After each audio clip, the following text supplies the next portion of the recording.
नमस्कार दोस्तों, प्रणाम। आप सभी को राइफल राजेश की तरफ से शुभ रात्रि है और आप सब लोगों के आशीर्वाद से मैं रियाज फिर से आज कर रहा हूं।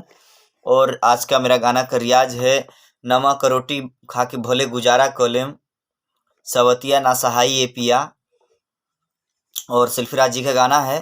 फिर से मैं प्रयास करता हूं, जैसा भी लगे आप लोग कमेंट में ज़रूर बताएं। और मेरे चैनल को जैसे आशीर्वाद प्यार दे रहे हैं, प्रयास मिल रहा है, वैसे ही मेरा रिक्वेस्ट है आप लोगों से कि थोड़ा सा वैसे ही बनाए रखें।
नजरी के सोझा धोखा सारा चाहे बहरा ना जाहो डरे लाजिया।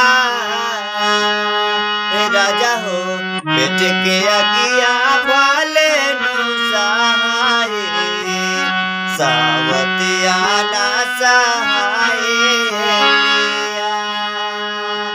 राजा हो पेट के अगिया भाले नु सहाय।